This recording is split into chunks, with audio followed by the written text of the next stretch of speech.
Muy bien, bienvenidos entonces a todos. Muy buenas tardes, siendo hoy 6 de octubre del año 2020. A todos nuestros seguidores, un gran abrazo a la distancia.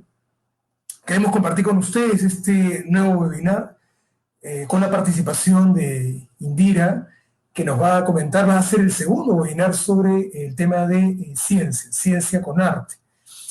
Nosotros en el Instituto de Investigación en Sistemas Socioecológicos consideramos que es importante valorizar el aporte científico que la humanidad puede aprovechar para poder mejorar la calidad de vida y sin embargo también no descuidar aquellas expresiones artísticas que hacen que el mundo y la vivencia humana sea mucho más intensa y romántica. Así es que nos proponemos siempre conocer nuestro entorno a partir de una mirada científica, pero también con un alma artística. Por eso, por esa razón, siempre consideramos que solo se amará y valorará aquello que se conoce. ITSES es un equipo académico y artístico que tiene como propósito el conocimiento profundo de los diversos sistemas socioecológicos. Y sistemas socioecológicos hay en absolutamente todos los lugares del planeta, con diferentes expresiones artístico-culturales, humanas.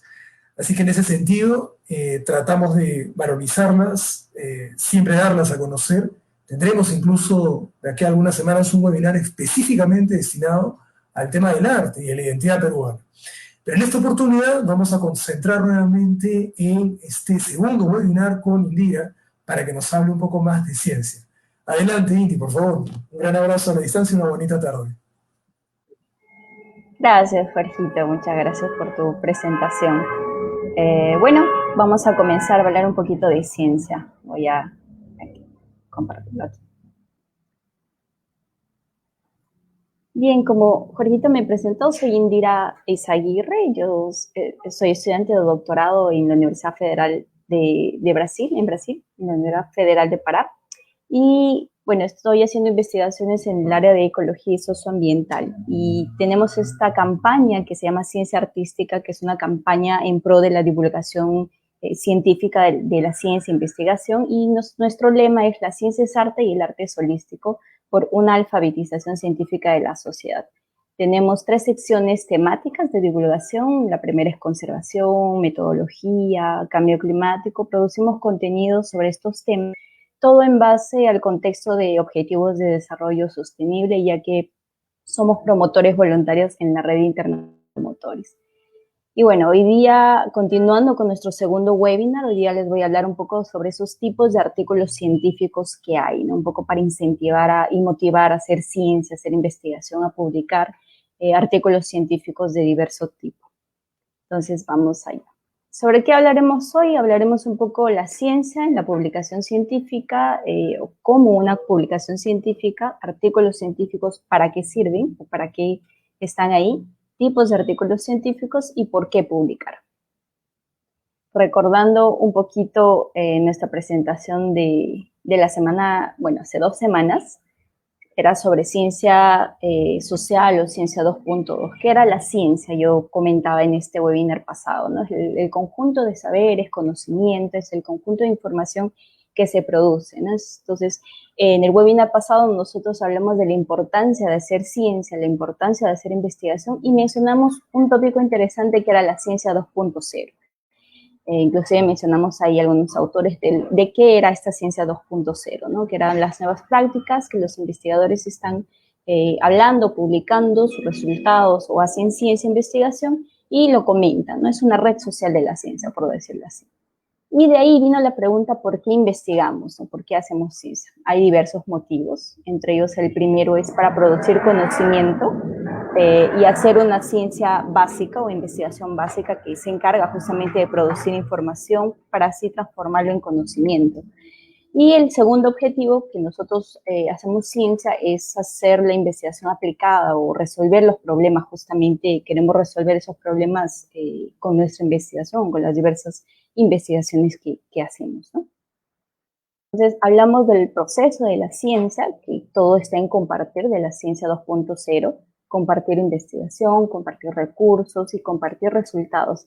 Y este tópico de hoy día, o este webinar de hoy día, tiene que ver con compartir resultados. Justamente nosotros hacemos la tesis o hacemos investigación para publicarlos, ya sea como tesis, como tal, o publicarlos a través de artículos científicos, ¿no? Es decir, nosotros hacemos investigación para compartir esos resultados, para divulgar esos resultados en diversos formatos. Mencionamos las características de la ciencia también, y la ciencia es comunicable, ¿no? Una de las características principales de la ciencia, aparte de todas las que aparecen ahí, es que es comunicable y se debe comunicar, se debe divulgar. Ustedes lo pueden ver, ese video del webinar pasado en nuestras redes, en YouTube, en el canal de Ciencia Artística, o en el Facebook también de ITSES, del instituto. Y bueno, vamos a las publicaciones científicas. Existen en realidad varios tipos de publicaciones científicas, entre ellos tenemos la tesis, que no es más que un informe escrito que divulga resultados de nuestra investigación que hacemos de un tema específico, ¿no? Y el artículo es el informe escrito que comunica de forma más concisa nuestros resultados, nuestros hallazgos. Tenemos el artículo científico como una publicación científica, valga la redundancia, que tiene la finalidad justamente de comunicar en todo ese proceso de investigación, en ese proceso creativo, como yo siempre digo, de hacer ciencia, de producir información, ¿no? Con datos concisos, de forma concisa, de forma clara, de forma casi que objetiva y de forma fidedigna, ¿no? Son datos que han pasado por un proceso de análisis muy estrictos para que puedan ser publicados, ¿no?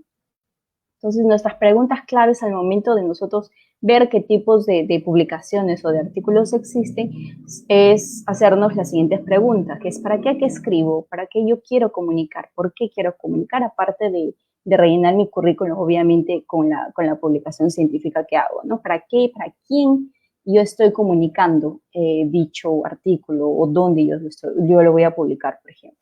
¿Qué es lo que deseo comunicar? Les decía, ¿de qué forma lo voy a decir? El tipo de escrita que se va a tener dependiendo del tipo de artículo, y esto lo vamos a ver de aquí a poco. ¿Cuál es la estructura y el formato de esa publicación científica?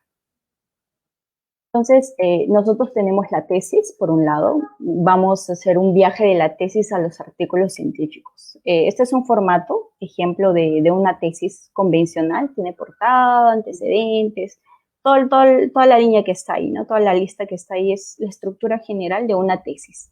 Y la estructura general de un artículo es esta de aquí, que son bastante parecidas. La única diferencia es tal vez en la cantidad de hojas. La tesis tiene más de 50 hojas generalmente, dependiendo del tipo de tesis, obviamente. Y los artículos no pasan de 20 hojas, ¿no? De 20 páginas, porque justamente el artículo es la forma exacta, la forma objetiva que se comunica esa nuestra tesis, ¿no? De todo lo que nosotros hicimos podemos sacar varios artículos, por ejemplo.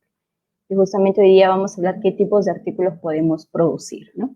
Entonces, en la estructura del artículo científico nosotros tenemos portada, donde va el nombre del título de nuestra investigación, que no debe pasar más de 15, 20 palabras. Si pasa de estas palabras ya no se ve tan científico, tan objetivo. Tenemos la introducción, donde nosotros hablamos cuál es el problema en sí, antecedemos ese problema que queremos abordar, la metodología de cómo se estudió ese problema, los resultados, qué es lo que se encontró, qué hallazgos nosotros queremos divulgar en ese artículo específico. La discusión es el debate de qué otros autores nosotros encontramos y discutimos con nuestros resultados, ¿no? Nosotros podemos escribir varios artículos científicos a partir de una tesis, porque recordemos que la tesis, sea del tipo que sea, tiene mucha información en sí, produce mucha información y podemos direccionarlos en varios tipos de artículos, ¿no? Eso lo vamos a ver de aquí a poco. Y hablando un poco de las fases en la escrita, tenemos 3 fases principalmente al producir un artículo científico. La primera fase es antes de escribir, donde nosotros estructuramos, bien organizamos qué es lo que vamos a querer comunicar, la forma en la que vamos a querer decir. Vemos también los formatos que dependiendo de la revista, por ejemplo, y esto vamos a ver en el próximo webinar, tips de cómo escoger una buena revista para publicar estos artículos. La fase 2, que es ya el momento de la escrita, que es el tipo de escrita, tenemos que prestar bastante atención en esto, porque de esto va a depender si nos aceptan o no el artículo, ¿no? Y en la fase 3 es después de escribir el artículo, es decir, una vez aceptado nuestro artículo, tenemos que revisarlo. Lo aceptan, nos dicen tienes que revisar algunos puntos, tienes que corregir algunos puntos, y esa es la fase 3 después del escrito, ¿no? Tenemos que hacer una revisión de lo que nosotros hemos escrito. La fase 1 nos lleva 50% más o menos del tiempo, que es, desgastamos más tiempo en esta fase porque nos lleva tiempo justamente a estructurar, organizar qué es lo que queremos decir, qué es lo que queremos comunicar, cómo lo vamos a comunicar, qué análisis vamos a usar, que generalmente no son los mismos análisis que nosotros hacemos en la tesis, puede ser otro tipo de análisis, pero con los mismos datos, obviamente. La fase 2 y la fase 3 nos puede llevar el 25% del tiempo que lleva a producir un artículo científico, ¿no? Es más o menos de esta forma está estructurado. Entonces tenemos que prestarle bastante atención en la fase 1, qué es lo que queremos comunicar y producir, ¿no? Entonces, sin más preámbulo, vamos a hablar de los tipos de publicaciones y tipos de artículos científicos. Estas son más o menos la lista de las publicaciones científicas que existen. Todas son científicas, de corte científico. Nosotros podemos producir noticias y comentarios, correspondencia, datos en resumen, números especiales, capítulos del libro, y también podemos producir artículos científicos en sí, que son estos de aquí: artículo científico, artículo de revisión y artículos artísticos también, que es lo que vamos a ver más adelante. Entonces, hablando primero de las publicaciones científicas en general, vamos a ver el comentario. ¿Qué es lo que significa el comentario? Que es una categoría de artículo científico, o de publicación científica, perdón. No son nada más que las noticias y comentarios, es la forma, es revisado por los editores, obviamente, en una revista, y aquí les traigo un ejemplo de la revista Nature. Este es un comentario, más o menos así es el formato, es lo que se comenta respecto a un tema, no es una opinión, es un comentario de opinión, y esto es publicable, ¿no? Para esto, claro, te piden algunos requisitos, como estar estudiando un posgrado o alguna, dependiendo de la revista, dependiendo del tipo de revista. Pero el formato es más o menos así para cualquier tipo de revista, ya sea nacional o internacional. Tiene una página apenas, no tiene más, es un comentario conciso, con palabras claves, y una imagen o una foto, una figura en vector puede ser también. Tenemos la correspondencia o también carta al editor, que justamente es una carta que el investigador le envía al editor de una revista X, comentando, haciendo su comentario o su opinión su opinión científica, obviamente, respecto a un tema, ya sea político, ya sea social, una manifestación, qué sé yo. Es un comentario, una correspondencia. Y esto también es publicable.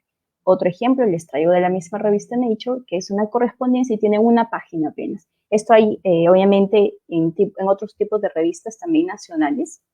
Vamos a ver más adelante. Pero la correspondencia o carta al editor es básicamente eso. Es algo directo, conciso y solo tiene una página. No son puntos, son comentarios, son opiniones que el investigador tiene en base a hechos científicos o datos científicos. Por ejemplo, si yo quiero hablar de la política en mi país, qué es lo que las decisiones políticas respecto al COVID, por ejemplo, entonces escribo de forma con bases científicas, escribo mi opinión, que es lo que desde yo, mi lugar de investigador, estoy opinando respecto al tema. Básicamente es eso. Tenemos los datos en resumen, que no es otra cosa que el resumen de nuestros datos. Por ejemplo, esta es una revista, Elsevier, es la única que yo sé que presenta estos resúmenes de datos. Me imagino que hay revistas nacionales, tanto en Perú, o en México, o en otros países, pero esta es la más conocida, la Elsevier, que es de la revista Ciencia. Los datos en resumen es el conjunto de datos brutos que nosotros producimos como investigadores de diversas áreas. Por ejemplo, en el área ecológica, si yo hago un monitoramiento de bosques o de biodiversidad, tengo datos brutos que no los presento en la tesis, obviamente. La tesis apenas es un recorte de esos datos dependiendo al tema de investigación. Entonces, estos datos quedan prácticamente inactivos, quedan en la gaveta guardados, ¿no? Entonces, para que no acontezca esto, revistas como Elsevier hacen una revista específica de datos en resumen, o bueno, un tópico específico de datos en resumen, donde los autores pueden convertir toda esa base de datos que tienen en datos brutos en un artículo científico. Entonces, la estructura de este tipo de artículos o de datos en resumen es básicamente eso, ¿no? Presentas un título, un pequeño resumen, tus palabras claves y empiezas a presentar la data, los datos, sin más preámbulo, ¿no? Es básicamente eso. Para quien trabaja con datos, con data science, por ejemplo, o base de datos complejas y grandes, es muy bueno publicar este tipo de trabajos, ¿no? Otros son los números especiales. Los números especiales son tópicos especiales. Por ejemplo, tenemos los tópicos especiales del Elsevier, que son llamadas especiales. Va a depender de la revista. Hay revistas que hacen por temporadas. Por ejemplo, una convocatoria de un tema de manejo ambiental, por ejemplo. Entonces, llaman a hacen una convocatoria de artículos y si el investigador está interesado en el área o si tiene algo ya escrito, puede formatearlo según las reglas de la revista y puede publicarlo, ¿no? Dependiendo la revisión, igual cumple con la revisión por pares, revisión del editor y todo el proceso de publicación ya del artículo, ¿no? Es un tipo de artículo científico también. Y el otro es por call papers o llamada de artículos científicos, ¿no? De ese tópico de números especiales que todas las revistas tienen. Entonces es siempre bueno en la revista que ustedes están interesados en publicar, checar siempre estos puntos o estos números especiales que las revistas tienen. La mayoría de las revistas tienen. El otro es capítulos del libro, que también funciona de esta forma, o es por convocatoria o es por invitación, ¿no? Generalmente, si tú tienes un instituto o vas a ser parte de un instituto, las revistas envían, dependiendo qué tipo de libro o capítulos de libro se quiere, obviamente dependiendo del tópico. Entonces ellos hacen una convocatoria o invitan a los investigadores específicos de esa área y publican así capítulos del libro, ¿no? Así se publican este tipo de investigaciones. Y ya entrando más específico al tema de artículos científicos en sí, tenemos tres principalmente, que son los artículos de investigación, o más llamados research paper, que son los más conocidos, presentan resultados cualitativos, cuantitativos o mixtos, tienen una publicación inmediata. Tenemos los artículos de revisión también y los artículos artísticos. Y vamos a ver aquí uno por uno. En los artículos de investigación o research papers son los generales, los más comunes. Si yo busco en Google, por ejemplo, esta revista de manejo ambiental, encuentro una lista de artículos que sale, obviamente, como ejemplos. Y tienen el nombre aquí, ustedes pueden ver en la pantalla, Research Article o Research Paper, dependiendo de la revista. Y la estructura es similar a lo que nosotros vimos en los slides anteriores, de comparando la estructura de nuestra tesis, de nuestro artículo científico. Es básicamente un resumen de nuestra tesis, ¿no? O de nuestra disertación. Entonces, es básicamente la estructura es una síntesis de lo que nosotros hicimos en la tesis, por ejemplo. Entonces tiene introducción, materiales y métodos, resultados, todo lo que ustedes ven ahí, ¿no? Entonces es básicamente este tipo de artículos que la mayoría publica o apunta a publicar. Aquí es un ejemplo de revista forestal del Perú, una revista nacional. Y vemos aquí encontramos los tópicos de artículos originales, como ellos lo llaman. Entonces cada revista tiene un nombre específico de llamar a este tipo de artículo de investigación, ¿no? El otro es el artículo de revisión. Este artículo es sumamente interesante porque es justamente un review paper, una revisión de un tema específico que tú haces. No tiene, por ejemplo, trabajo de campo convencional, porque no hay, es apenas una revisión de artículos científicos, es la discusión o el debate que tú haces respecto a un tema, y esto también es un artículo que pasa por un proceso de revisión científica, no es válido. Generalmente los artículos que son de revisión llevan el nombre de revisión sistemática o estado del arte también, dependiendo el tipo de revista, dependiendo el tipo de artículo. Esa es más o menos la estructura. Como ustedes ven, es muy diferente a de los artículos científicos, porque los artículos científicos llevan un trabajo de campo, por ejemplo. Entonces tú mencionas los métodos, mencionas el área de estudio, colocas un mapa, mencionas coordenadas, mencionas datos más técnicos de cómo fue la recolección de datos dependiendo del tipo de investigación. En los análisis, o bueno, en los artículos de revisión ya es más un corte teórico de lo que se da. Pueden ver ahí, por ejemplo, tiene un abstract, tiene keywords o palabras claves, y ellos van colocando tópicos teóricos para discutir justamente un determinado tema, ¿no? Por ejemplo, cambio climático, voy a poner la parte social, la parte ambiental, la parte económica. Entonces se va poniendo por tópicos, y en cada tópico qué es lo que tú estás encontrando a partir de los artículos que tú estás encontrando, y haciendo una discusión con esos artículos y entre esos artículos.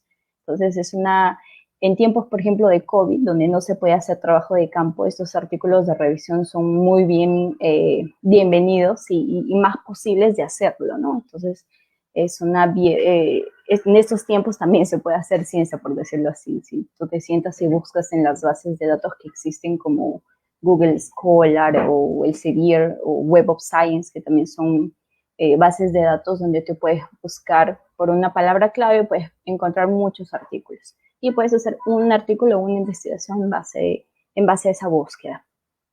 Esta es de la revista en Perú, por ejemplo, Revista Forestal del Perú. Como pueden ver, tiene un tópico de artículos de revisión. No son tan frecuentemente publicados, ahí ustedes pueden ver la diferencia, pero esto va a depender del tipo de revista, ¿no? Por ejemplo, aquí tenemos apenas un artículo de revisión publicado y la mayoría son artículos originales. Esto va a depender, obviamente, si el artículo de revisión fue bien hecho. Para esto existen algunos padrones.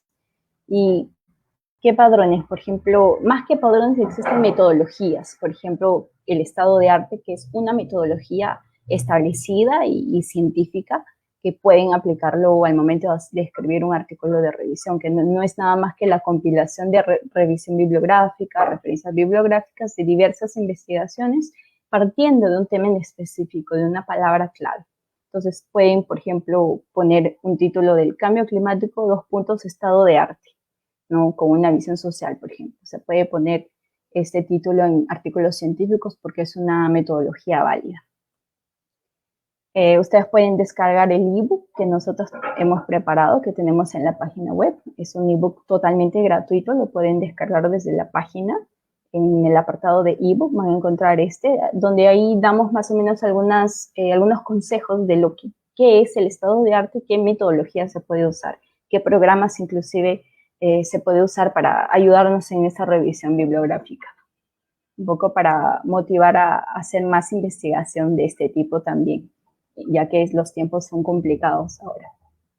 Y el otro punto clave en el artículo de revisión es hablar de revisión sistemática y metaanálisis, que son dos temas sumamente diferentes pero complementarios, porque la revisión sistemática, a diferencia del estado de arte, el estado de arte no es nada más que la búsqueda teórica de un tema a partir de artículos científicos, y la revisión sistemática es ya más la parte numérica de esa nuestra revisión bibliográfica. ¿Cómo así? Si es una revisión bibliográfica, ¿tiene que ser teórica? Sí. Pero si ustedes buscan, por ejemplo, revisión sistemática de algún tema, va a salir por números. En los resultados va a salir, se encontró 500 papers sobre tal tema y de los cuales 300 hablaban de tal. Más o menos por ahí va la revisión sistemática. Es contabilizar los estudios que se fueron encontrando dependiendo de los criterios que tiene el investigador, qué es lo que quiere saber, obviamente, hablando de producir un artículo de revisión, qué es lo que se quiere saber, qué tipo de artículos voy a incluir, si solo voy a analizar los estudios de campo, si solo voy a analizar los casos de estudio, que también es posible solo analizar los casos de estudio. Entonces, hay una posibilidad muy grande, ahí es un abanico inmenso de posibilidades que pueden usarse para producir este tipo de artículos. Y el metaanálisis no es otra cosa que el método estadístico que se utiliza para hacer una revisión sistemática. La revisión sistemática es un poquito más compleja que el estado del arte. Como dije, el estado de arte es solo la teoría de un tema. Y el metaanálisis, si tú quieres hacer ya una revisión sistemática, tienes sí o sí que usar metaanálisis, que es el soporte estadístico de esta investigación, ¿no? Ustedes saben que para hacer investigación siempre se usa estadística. Entonces, el metaanálisis no es nada más que la estadística de esta revisión sistemática, pueden aplicar algunos métodos como el método CAPA, que es un método estadístico que se aplica en este tipo de investigaciones, ¿no? Después lo pueden buscar y es muy interesante porque puedes publicar a partir de búsquedas de artículos científicos.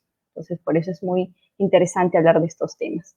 Y el tercer grupo o grande grupo que tenemos de artículos científicos son los artículos artísticos. ¿Cómo así? Los artículos etnográficos o artísticos. Porque llevan un poco más, una escrita diferente, tiene un aire diferente. Son ensayos virtuales también, se les llama así, dependiendo del tipo de revista. Utilizan cosas gráficas como fotografía científica, utilizan una escrita más poética, por ejemplo. Y vamos a ver 3 puntos o 3 conceptos que están envolvidos en estos artículos artísticos. El primero es la etnofotografía, que no es nada más que el estudio etnográfico de una cultura, de una sociedad, por ejemplo, a partir de la fotografía. Es el acompañamiento de un proceso o no sé, de la producción de algo. Tú estás acompañando a una persona o una comunidad, entonces tú estás envolvido, estás dentro de la investigación y tomas fotos, por ejemplo. Eso también se puede producir de forma científica porque la etnografía es un método científico también, ¿no? Es una metodología científica bastante avalada. El otro concepto dentro de estos artículos artísticos es la fotoetnografía. La fotoetnografía no es otra cosa que lo contrario de la etnofotografía. Si en la etnofotografía nosotros estamos dentro, acompañamos, vivimos dentro de una comunidad, por ejemplo, en la fotoetnografía ya es lo contrario. El investigador está fuera de esa comunidad, entonces no estás interactuando, no estás viviendo la comunidad, por ejemplo, ¿no? Tú estás de viaje y pasas por un lugar y estás tomando fotos y las fotos tienen una secuencia, cuentan una historia. Entonces, es fotoetnografía. Y también son artículos que se pueden publicar. Y el último concepto es el storytelling fotográfico o contando historias a partir de la fotografía, que también se puede publicar. Por ejemplo, si tú haces un trabajo de campo, no sé, con comunidades, con docentes, en un área específica, socioeconómica específica, y tomas fotos normalmente por el trabajo de campo, tú puedes construir aparte este artículo etnográfico o este ensayo visual y lo puedes publicar. Sí, en esta página nosotros tenemos algunos ejemplos de estos ensayos visuales en Fotolis. Pueden dar pueden pasar por la página, puede darles alguna inspiración para publicar este tipo de artículos. Y esta es una revista, por ejemplo, que publica este tipo de artículos, que es Visagen. Visagen es una revista antropológica visual que tiene un tópico especial para ensayos fotográficos. Como pueden ver ahí, la página obviamente es de Brasil, la revista es de Brasil. Me imagino que también hay revistas aquí en Perú o en México, también vi algunas, que se pueden publicar este tipo de artículos científicos, ¿no? Que es un artículo, una publicación científica. Y la estructura no va a otra cosa que tenemos el título normal y el texto ya es más reducido, apenas tiene 1 o 2 páginas de texto máximo, no he visto más hojas, no tiene un ensayo visual porque tú vas a contar más que nada las historias a través de la fotografía, ¿no? El texto es pequeño para contextualizar, darle un marco más teórico, pero con un texto más poético, tiene una escrita más poética de una situación. Y las referencias, obviamente, que tú tienes que basarte en qué autor tú estás hablando, con qué autor tú estás conversando para mostrar esas fotos, para contar esas fotografías. Entonces, es bastante interesante publicar ese tipo de artículos. Entonces, hablarles de esos tipos de artículos que existen es más que nada para motivarlos y ver que existen varias posibilidades de hacer ciencia o hacer investigación y publicar artículos científicos. Y esto es muy importante. ¿Y por qué es importante publicar? Justamente para comunicar nuestros resultados al mundo, para posicionarnos como profesionales, obviamente, para formar redes también. Justamente la semana pasada, en el webinar pasado, hablamos de esas redes que existen, la web social o la ciencia social, para mejorar el currículo, obviamente. Así como las revistas tienen un factor de impacto, los investigadores también tienen un factor de impacto. Tenemos DIN aquí en Perú y ResearchGate, que hablamos la semana pasada, entonces ahí es Es como que el Facebook de la investigación, ¿no? Donde pones qué investigación estás haciendo, qué proyectos. Y también muy importante para obtener financiamiento para temas científicos o de investigación. Para obtener fondos de investigación científica, tú necesitas publicar, producir, o por lo menos decir que estás publicando, produciendo para tener un currículo bueno y poder aplicar a diversos fondos, ¿no? Como ustedes pueden ver aquí. Son diversos fondos a los que ustedes pueden aplicar y ganar para hacer su investigación, su tesis, para terminar el grado, por ejemplo, ¿no? Y como siempre decimos en ciencia artística e ITSES, la ciencia y la investigación son nuestros mejores aliados para construir un futuro mejor. Necesitamos invadir la política de ciencia o conciencia, ya que necesitamos tomar decisiones en base a datos científicos para que no pasen las cosas que están pasando en muchos países, ¿no? Entonces, una persona que toma decisiones basadas en datos científicos es un ciudadano del futuro, como siempre lo decimos. Y bueno, espero que les haya gustado. Era más que nada para darles el alcance de qué tipos de artículos existen y motivarlos a que investiguen, a que produzcan. Que esto va a ser muy beneficioso tanto para ustedes, tanto para su país. Y les invitamos a nuestros próximos eventos. Tenemos este martes, 13 de octubre, tenemos Más allá de la universidad, que es un conversatorio con los estudiantes de arquitectura para ver un poco cómo la están pasando en estos tiempos. Quedan cordialmente invitados. El link se les va a pasar por el grupo de WhatsApp, o también va a estar en nuestras redes el link del formulario. Y el próximo martes también nuestro último webinar, que es Martes Conciencia Artística, donde vamos a dar algunos tips rápidos para escoger una revista científica. Va a estar bastante interesante para los que quieran hacer ciencia o producir investigación, si es que quedan cordialmente invitados. Y las inscripciones son gratuitas también. Y tenemos también, estamos abriendo vacantes para nuestro futuro diplomado en metodología de investigación. Esos son los 4 módulos que nosotros hemos estructurado para hacer la ciencia un poco, para hacer ese proceso creativo de hacer ciencia, investigación un poco más fácil, ¿no? Que son 4 módulos. El módulo 1 es la ciencia e investigación, donde vamos a hablar las bases básicas, los fundamentos básicos de lo que es ciencia e investigación. El módulo 2 vamos a hablar el espíritu de la ciencia con metodologías bastante innovadoras. El módulo 3 es el corazón de la investigación, que no es otra cosa que la metodología de la investigación. Y el módulo 4 son las rutas de la ciencia. Ahí tenemos un módulo plus donde vamos a hacer el Canvas científico, que es una metodología que hemos estado utilizando y da bastante cierto, es muy bueno. Entonces, si quieren información, les dejamos ahí el correo. Cualquier cosa pueden entrar a nuestras redes también. Y bueno, queremos agradecer especialmente a nuestros auspiciadores de hoy día, que es Core Store, cuidando la esencia de tu belleza. Pueden entrar en las redes, está en Instagram, Facebook, y está el número también en la pantalla. Es una tienda virtual de maquillaje en Huancayo. Y Innova Arte, que hacen marketing, marketing con responsabilidad social, donde su lema es aterriza tus ideas con innovación y arte. Igual les dejo el link o sea, pueden encontrarlo en Instagram y escribir a su correo si quieren. Entonces, muchísimas gracias. Espero que les haya gustado. Vamos a ver ahora las preguntas aquí.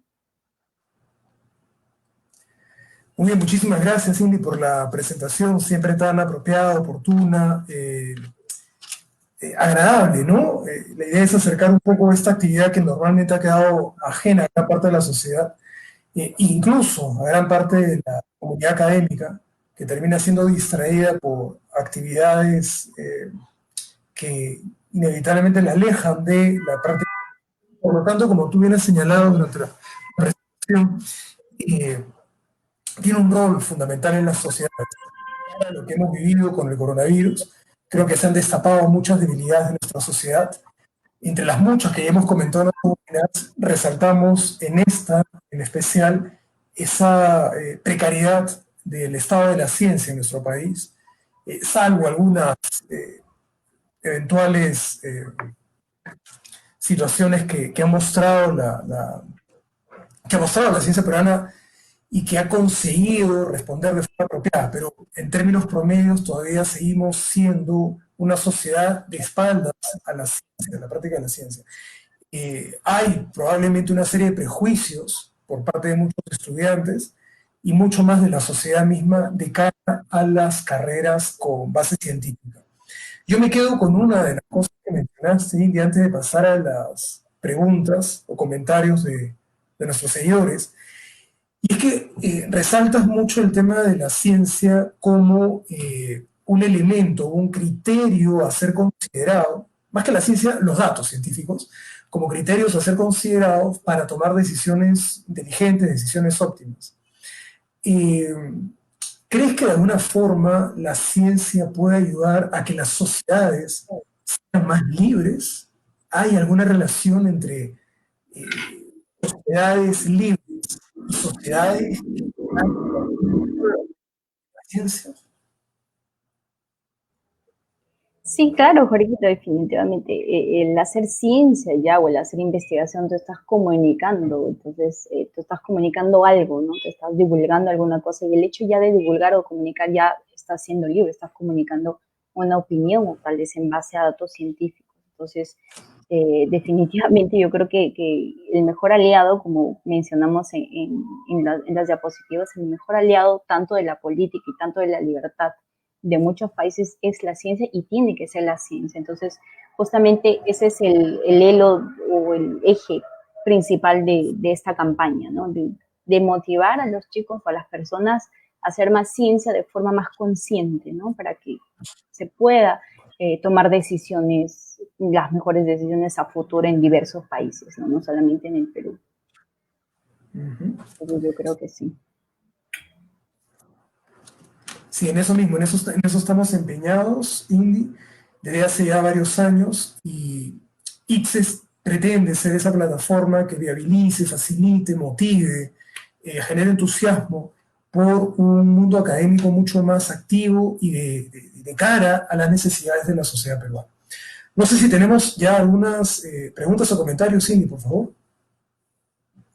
Sí, sí, justo aquí me mandaron ya algunas preguntas. Dice, la primera, ¿cuántas páginas debe contener una carta de correspondencia?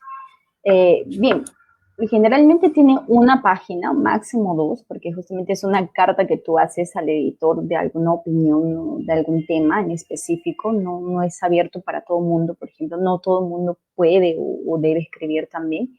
Entonces, generalmente tiene una página o dos, pero siempre es bueno checar en qué revista tú quieres publicar. Eso preguntó Nilce, si no me equivoco.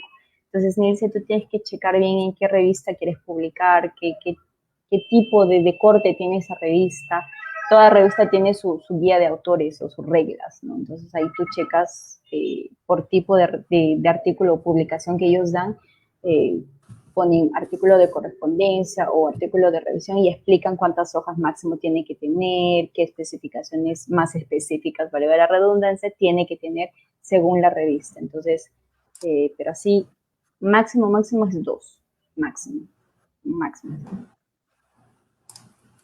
Y Eh, tenemos aquí. Uh-huh.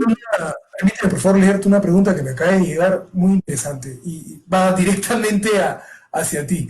La pregunta es, ¿qué te inspiró para hacer ciencia?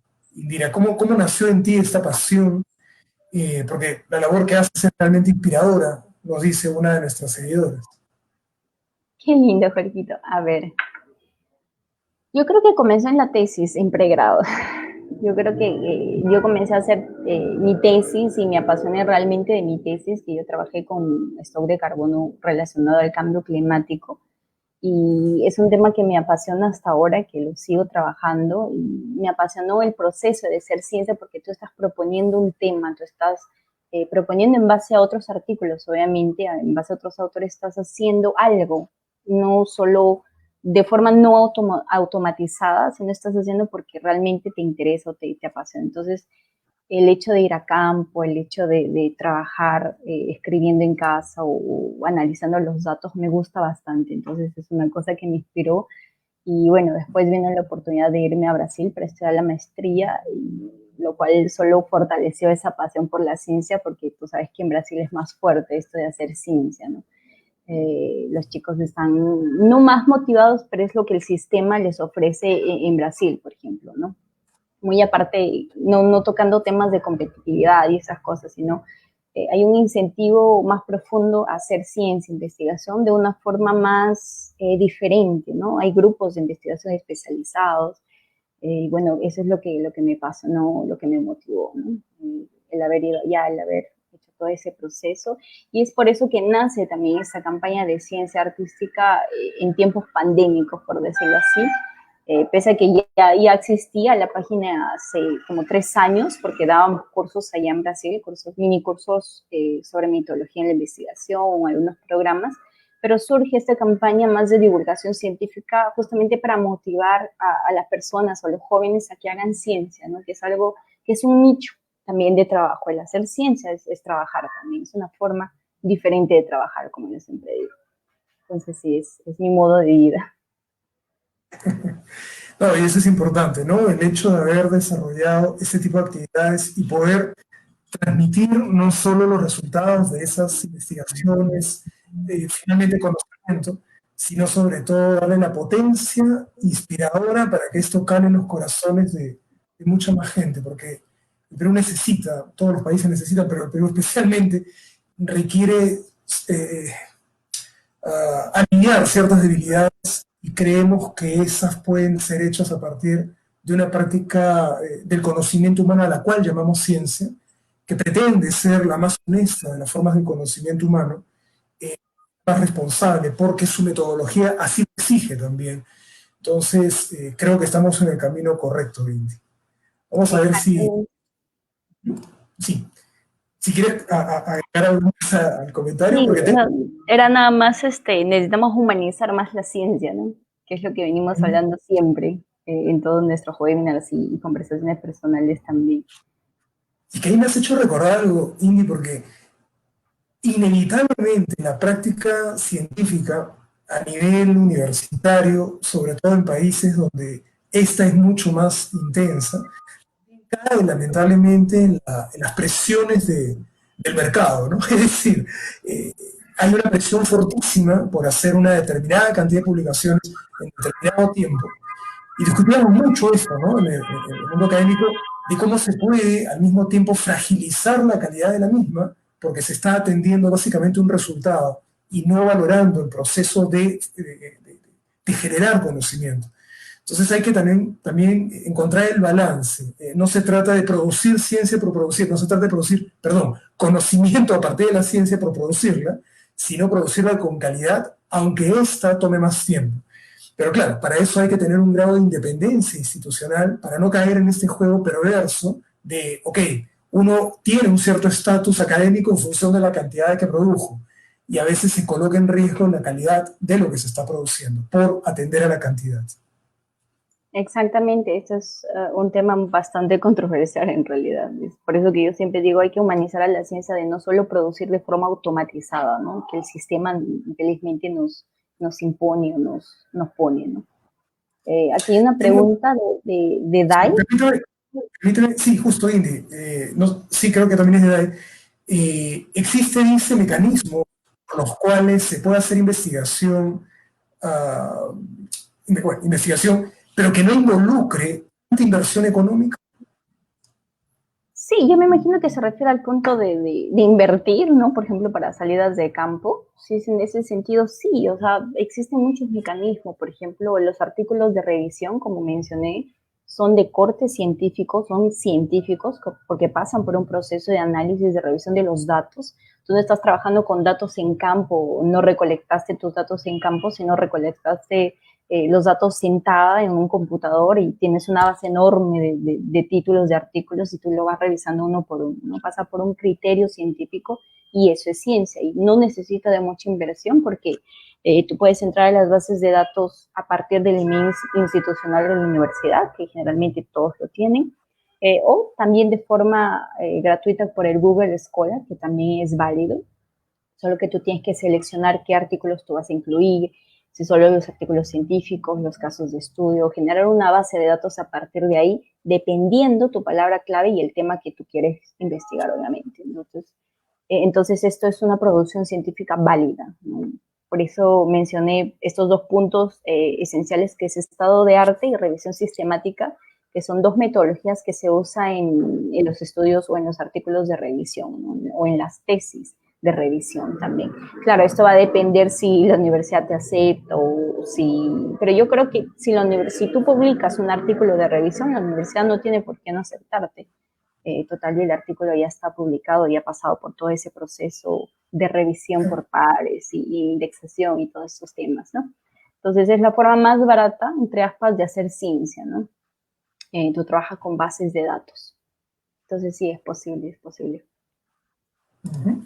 Permítame, por favor, pasarte otra. Es una pregunta un poco larga con su respectivo comentario. Dice uno de nuestros seguidores o seguidoras, dice, yo quisiera saber cómo motivar a los científicos para que puedan escribir y publicar, porque a criterio de esta persona, los científicos, al menos los que nos dedicamos a las líneas de investigación menos sociales, somos poco comunicativos. ¿Cómo se puede motivar? Es un poco más larga, pero esta primera parte, y vamos a concentrarnos en esto, ¿cómo motivar a los científicos para que escriban y publiquen? Yo creo que ahí menciona un punto principal, que es a esas líneas más antisociales como ser poco comunicativos, ¿no? Y esto es interesante porque no todos los científicos comunican así, por ejemplo, al vivo, o comunican sus investigaciones, sino tú estás detrás, tras bambalinas, publicando o escribiendo el artículo. Entonces, justamente lo que hoy día hablamos son los diversos tipos de artículos científicos que existen, porque hay diversos tipos de escritos. Obviamente alguien que hace un artículo artístico no va a producir el mismo texto que un artículo de investigación pesada, por ejemplo, que es más objetivo, ¿no? Entonces yo creo que va a depender mucho del perfil del investigador, de la personalidad del investigador, del tipo de escrita sobre todo. Por ejemplo, yo he producido artículos científicos de revisión y artículos artísticos porque es una parte más por hobby que por obligación, ¿no? Yo hago esos artículos artísticos más por hobby, una cosa que más me gusta hacer. Entonces yo creo que incentivar a los investigadores encontrando qué es ese chan, qué es esa cosita que les gusta, que les motiva a estar ahí sentados a producir algo, ¿no? A mí me gusta la fotografía, como siempre digo, y justamente casé esto con estos artículos artísticos porque es una forma de yo canalizar esa fotografía y hacer las publicaciones científicas debidas, ¿no? A partir de ese artículo artístico, por ejemplo. Pero hay los artículos de revisión, para quien le guste escribir más, por ejemplo, puede extenderse en los artículos de revisión. Los artículos científicos es más objetivo, para quien es más sucinto, por ejemplo, ¿no? Que es a veces complicado. Pero todo esto va a depender para qué que el investigador está sentado ahí haciendo ciencia, ¿no? Yo sé que en Perú es un poco más complicado hablar estos temas porque hay muchas trabas, ¿sí? Hay mucho, ¿cómo podría decir? Hay mucha burocracia, ¿no? Hasta la relación, el tipo de relación que tú tienes con sus alumnos o como investigador, cómo tú te ves, ¿no? Si te ves una relación horizontal, una relación vertical, esto influye mucho también porque no puedes expresar tus hobbies, por ejemplo. Entonces, esto es un obstáculo para que tú puedas ser más eficiente, ser más productivo, ¿no? No sé si respondí bien a la pregunta.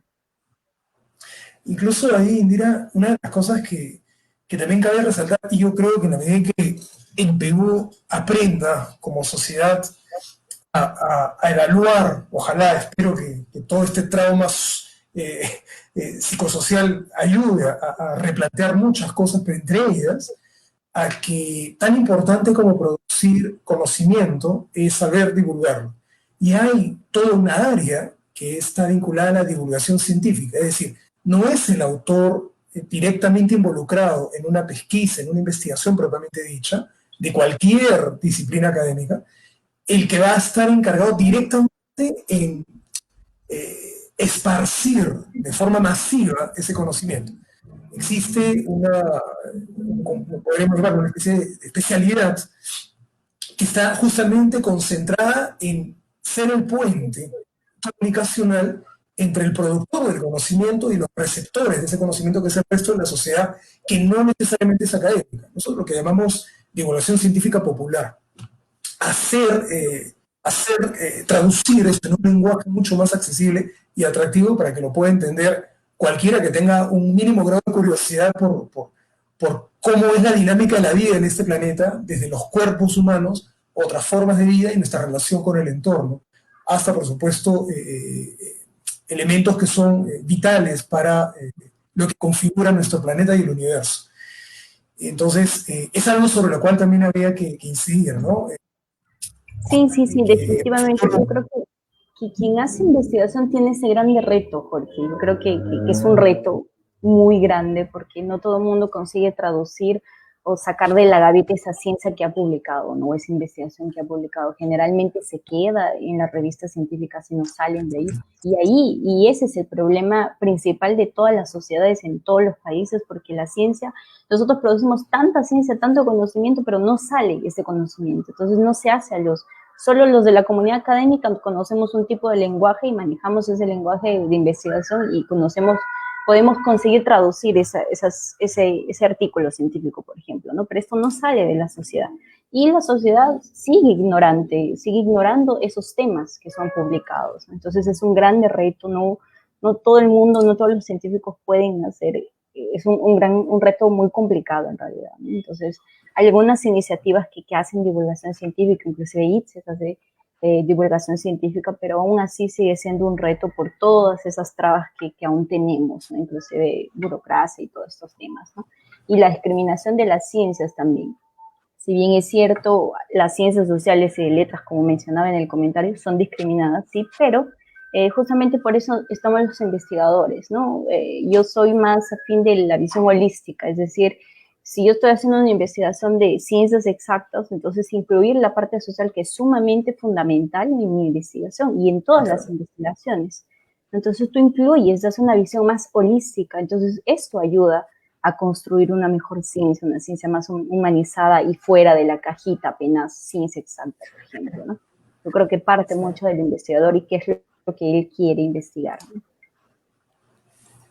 Sí, justo esa incapacidad que durante mucho tiempo ha tenido en general la comunidad científica de poder transmitir apropiadamente la información al resto de la sociedad ha generado cismas y ha generado prejuicios que terminan alejando a una parte de la sociedad de otra. Entonces, yo siempre percibí que el mundo académico y científico peruano andaba de espaldas a lo que ocurría en la realidad y el resto de la sociedad se planteaba mil preguntas y encontraba mil respuestas, pero ninguna de ellas tenía asidero científico y llegamos al corolario de la gestión del coronavirus, justamente basado en cualquier criterio menos el científico. Y ahí están los resultados, ¿no? Los peores resultados del mundo, debido justamente a la ausencia de ciencia para poder darle sustentabilidad a las propuestas.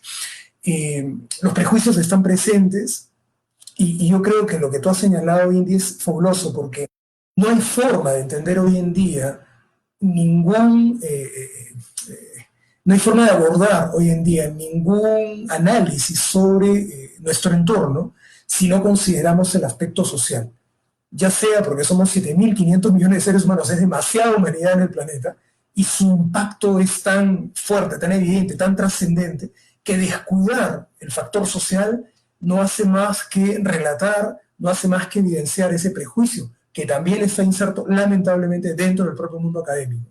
Entonces nos apena profundamente, porque hemos conversado de esto más de una vez, que se desarrollen investigaciones y que solo vean una partecita del problema y pretendan entonces dar solución, pero una solución que nunca será sustentable porque no ha considerado uno de los factores fundamentales para entender la dinámica y las relaciones de nuestro planeta, que es el propio ser humano.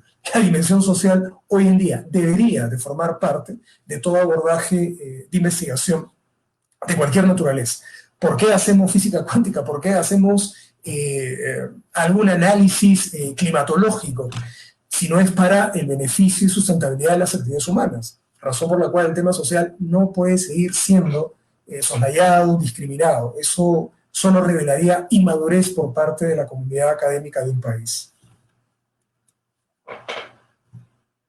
Exactamente, sí, sí, ese es el gran hincapié, el gran problema, ¿no? Y alguien de ciencias exactas podría decir, por ejemplo, pero, o sea, mi trabajo es solo de ciencias exactas. Puede ser que sea solo de ciencias exactas o de tecnología, por ejemplo, pero siempre se tiene que incluir el trabajo de comunicación o divulgación o también que se llama de extensión, que va más allá de solo hacer esa ciencia, ¿no? Yo creo yo creo que es posible, que sí es posible, pese a que nuestro país, si bien es cierto, es muy cerrado aún en eso, ¿no? Pero yo creo que justamente por eso se quiere motivar e incentivar a los jóvenes a que hagan un nuevo tipo de ciencia con otras perspectivas que se van a ver a futuro aquí en Perú, por ejemplo, ¿no? Entonces, Justo acabo de recibir un mensaje que me dicen que podemos negar nuestra esencia humana, ¿no? El hecho de ser seres de constante interacción.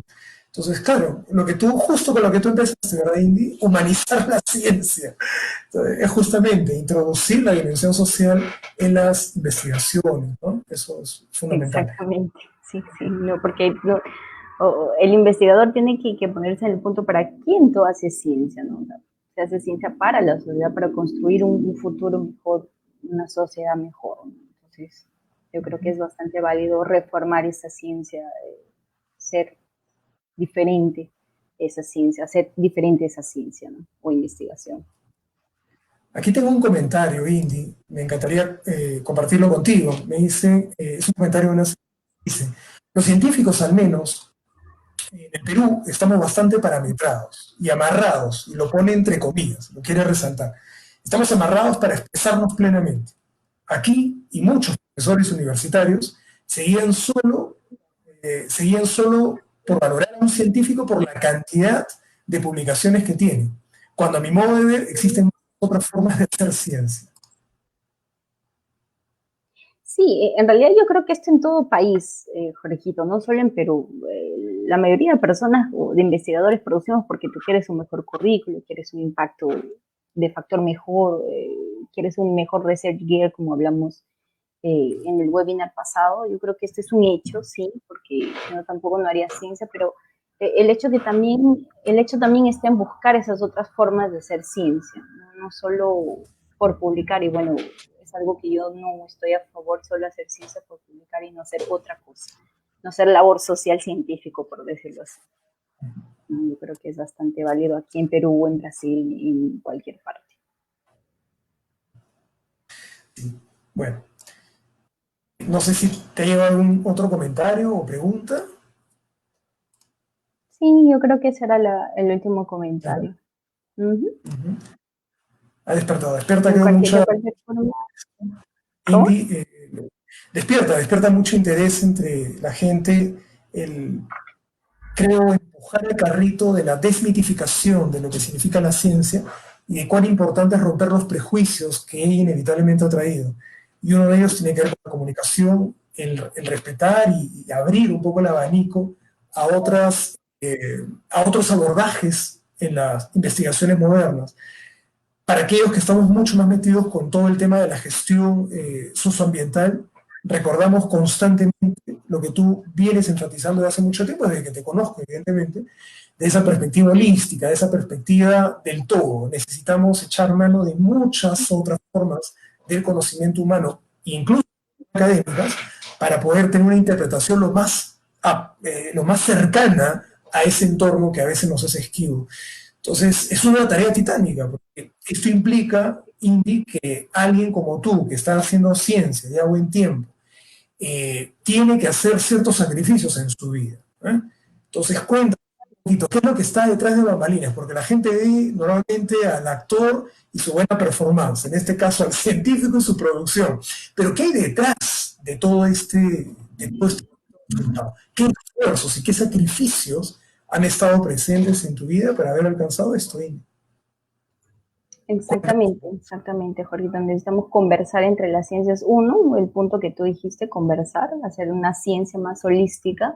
El segundo punto es mostrar también esa otra cara de los investigadores, de los científicos, que no solo estamos ahí para hacer ciencia pesada, ciencia exacta, que también hacemos arte, ¿no? Diversos tipos de formas de artes, ¿no? Por eso que nosotros decimos que la ciencia es arte, porque queremos mostrar esa otra cara de la ciencia, que no es solo la ciencia pesada y exacta, sino la ciencia más artística.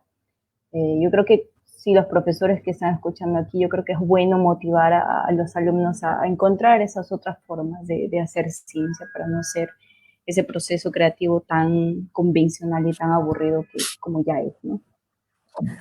Alguien podría pensar, Indy, si esto si no es demasiado tarde, porque va a implicar esto reformas a nivel de los centros educativos escolares, quiero decir primaria y secundaria, para ir creando un hábito de curiosidad que no sea castrado por esa educación vertical y memorística que todavía lamentablemente existe en el Perú y que está básicamente diseñada para que ingreses a la universidad, ¿no?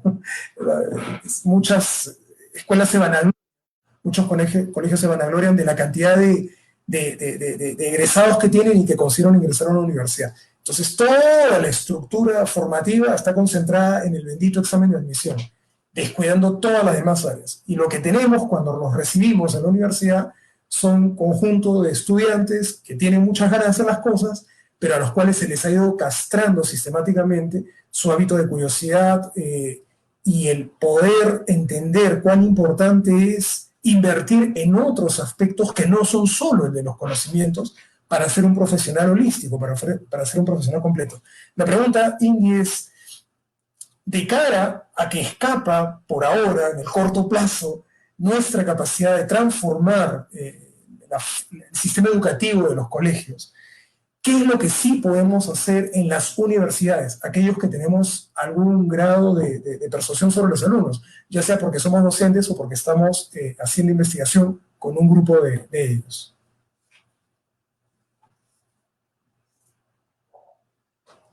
¿Qué es lo que tú propones se podría hacer en la universidad? Ya que no podemos influir en la etapa escolar, que sí podríamos hacer en la universidad, en el mundo universitario, para poder nuevamente recuperar esa curiosidad del alumno, para también incidir en la importancia de aspectos no vinculados al conocimiento, sino tal vez a los temas finales, que hacen que el profesional sea mucho más completo.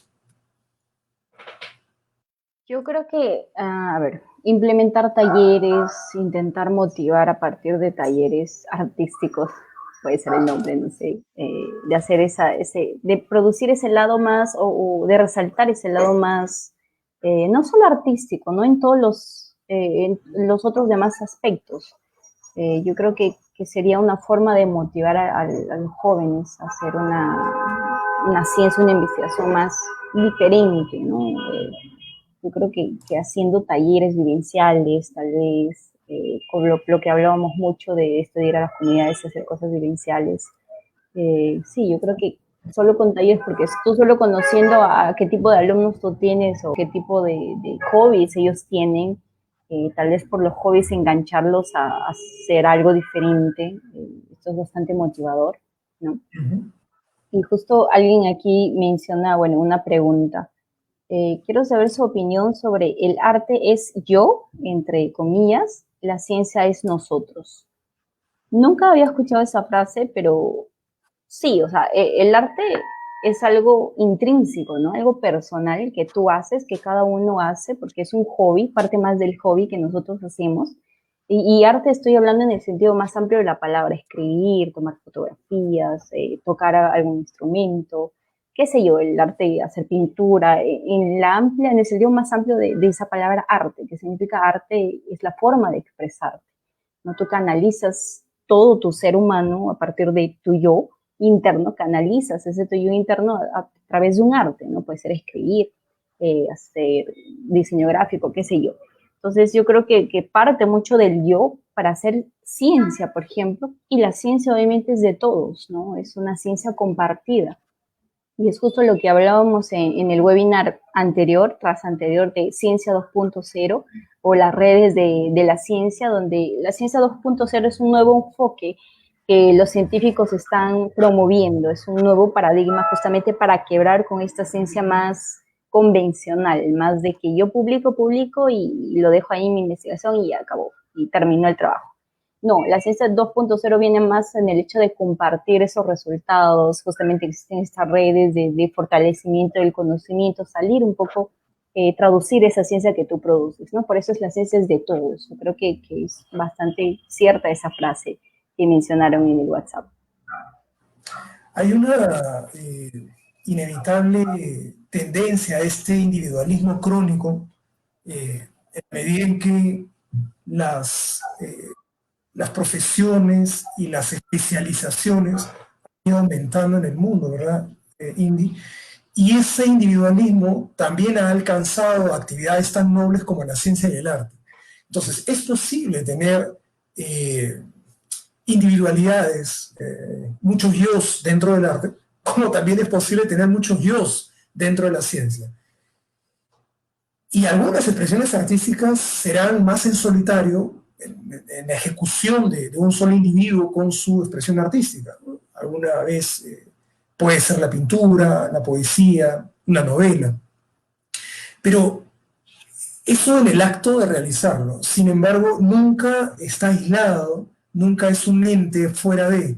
Es alguien que interpreta el entorno y en ese entorno hay otros seres humanos. Entonces, lleva implícita siempre en la expresión artística un sello de colectividad, un sello de interacción humana. Y la ciencia debiera también recordarse eso constantemente, porque es el arte de interpretar el entorno a partir de datos cualitativos o cuantitativos. Pero por más que a veces sea un trabajo en solitario, como nos ocurre con nuestros tesistas, no deja de ser una interpretación del entorno, donde hay constantes impactos positivos o negativos de la humanidad. Entonces, tal vez en algunos casos la interpretación sea individual, en el sentido de la ejecución, ¿no?, de la obra, pero totalmente colectiva, totalmente nosotros, en la medida en que es el resumen, el acopio de esa multiplicidad de informaciones que nos va gritando el entorno desde que existimos, ¿no? Entonces, es de pronto la interpretación. Yo tampoco había escuchado esa frase, Indy, me ha sorprendido, pero me pareció interesante analizarlo un poquito, porque es simpaticísima, ¿no? Sí, a mí también. Sí, realmente. Sí. Y que todos estamos conectados al final de las cuentas, ¿no? Todos hacemos algo para algún colectivo, ¿no? Sí, sí. Yo creo que sí. No hay forma de escapar de ello. Una vez un alumno me dijo, ¿no? No, Jorge, yo toda mi vida he trabajado solo y pienso que la mejor forma de hacer las cosas es trabajando solo. Y entonces, me encanta porque a veces son muy, muy curiosos en sus declaraciones, antes de llevar el curso, ¿no? Entonces, fue pasando el tiempo y comenzábamos a hacer dinámicas, como tú recuerdas, que obligan a interactuar con las demás personas de la promo para conseguir un objetivo. Entonces la pregunta era inevitable. ¿Y ahora qué piensas? ¿Puedes hacerlo solo? Simplemente me miró Indy con un rostro acongojado, resignado frente a la realidad. No hay forma de trabajar solo, ¿no? Pero lo que tú dices, vivencial, tenemos que hacer que la práctica académica sea vivencial.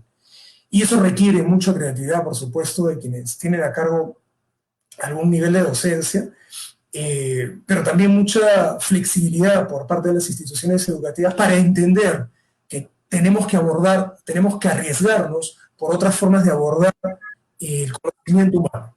Y la ciencia requiere eso, mucha creatividad. Exacto, esa es la palabra, bueno, las palabras, creatividad, flexibilidad y yo diría libertad, ¿no? Porque tú te dejas libre a alguien para que produzca algo, para que se inspire y produzca algo. No es el hecho de darle un proyecto ya hecho, ¿no? Entonces yo creo que genera bastante libertad también. Bueno, no sé, no me han llegado más comentarios, no sé si a ti. No, también no. Yo creo que Bien, damos por cerrado este webinar. lo cerramos. Muchísimas gracias, Indy, nuevamente. La gente pensará pues que yo soy un confianzudo porque te digo Indy. Y bueno, lo que pasa es que nos conocemos hace muchos años. No vamos a decir cuántos. Lo importante es que son varios años. Entonces, para mí tú eres Indy, ¿eh? Muchísimas gracias, Indy, por tu participación. Una vez más, vamos consolidando, gracias a tus propuestas, con estos webinars sobre ciencia y arte, arte y ciencia, consolidando un discurso que esperemos que no solo sea discurso, sino que se concrete en muchas investigaciones de fortísima calidad, que de hecho ya las venimos haciendo con los miembros del equipo de INSES. Así es que, una vez más, mi agradecimiento eterno, infinito, mis cariños infinitos también para ti. Un beso, un abrazo a la distancia. Y la próxima semana tenemos un webinar, ¿no es cierto?, creo que tenemos ahí la diapositiva, si la tenemos para recordarnos que se nos viene el próximo martes un webinar al que hemos titulado Más allá de la U, siendo la U no un club de fútbol, sino más allá de la universidad. A eso queremos aludir. Y vamos a contar con la participación de alumnos de la especialidad de arquitectura. Con ellos vamos a conversar, vamos a relajarnos y tratar de entender desde la perspectiva de un estudiante cómo es que viene siendo abordado la temática en la arquitectura, pero también desde la perspectiva de ellos, cómo es que ellos pueden observar, reconocer y entender su carrera, su profesión, su especialidad de cara a las necesidades que presenta nuestro país o los países en general, después de haber todavía seguido sintiendo las consecuencias de esta pandemia, como le llamamos por acá. Muy bien, entonces, algo que agregar, si gusta, Cindy. Jorgito, también Jorgito, muchísimas gracias por acompañarme en mi día y ya se les pasó el link del formulario. Ojo, ese es el formulario para inscribirse a este próximo webinar, que es Más allá de la U. En este caso no hay formulario de asistencia. Quien quisiera solicitar certificado nos escribe por el Gmail. Igual y los otros webinars pueden verlo en nuestras redes sociales. Y bueno, eso, un abrazo virtual para todos, especialmente para ti, Jorgito, y cuídense mucho. Muchas gracias. Muchas gracias, Cindy. Un abrazo, un saludo para todos, que tengan una bonita noche. Cuídense mucho. Nos vemos el próximo martes. Chao. Chao.